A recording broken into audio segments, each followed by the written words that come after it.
42% BC reservation के लिए जिदोजहद जारी रहेगी। 17 जुलाई को रियासत गिर रेल रोको का ऐलान। MLC कलवाकिंतला कविता का दबंग ऐलान। नाजरीन, रियासत तेलंगाना में BC तबकात के लिए मखसूस 42% रिजर्वेशन के मुतालबे को लेकर एक बार फिर सियासी मैदान में गूंज सुनाई दे रही है। तेलंगाना जागृति की सदर MLC मोहतरमा कलवाकिंतला कविता ने BC तबकात के हक में एक जबरदस्त ऐलान किया है। అవన్నిటికన్నా ఎక్కువ ఖచ్చితంగా కేంద్రానికి తెలవాలంటే మొట్టమొదటి కార్యక్రమంగా మీ అందరినీ మెదక్ జిల్లా నుంచి నేను అనౌన్స్ చేయాలనుకున్నా. మొట్టమొదటి కార్యక్రమంగా మన డక్కన్ నుంచి ఢిల్లీకి పోయేటటువంటి రైళ్లన్నీ కూడా ఆపుదాం.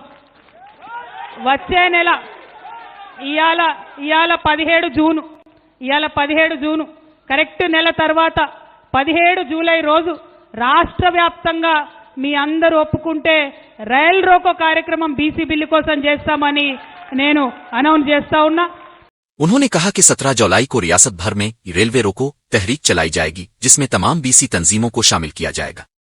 कविता का वाज़े पैगाम, जब तक BC तबकात को 42% रिजर्वेशन हासिल नहीं होता तब तक हमारी लड़ाई जारी रहेगी। BC तबकात मुत्तहिद है कर जिदोजहद करें तो ताकत खुद ब खुद उनके कदमों में आ जाएगी। उन्होंने मजीद कहा कि रेल रोको प्रोग्राम का मकसद मरकज पर दबाव बढ़ाना है ताकि BC बिल की मंजूरी हासिल की जा सके। कांग्रेस हुकूमत की जात पात मर्दम शुमारी में नियत साफ नहीं। राहुल गांधी की कामारेडी डिक्लेरेशन को हकीकत बनाने तक हम पीछे नहीं हटेंगे। BJP MP रघुनंदन राव ने BC बिल पर वजीर आजम मोदी से एक दिन भी बात नहीं की। रियासती हुकूमत BC बिल मंजूर किए बगैर मकामी इदारों के इंतखाबात कराना चाहती है, जिसकी सख्त मुखालफत की जाएगी। उन्होंने अवाम से अपील की, तमाम BC तबकात, तलबा, तंजीमें और रहनुमा मुत्तहिद है कर 17 जुलाई को होने वाले रेल रोको में हिस्सा लें ताकि हमारी आवाज दिल्ली तक पहुंचे।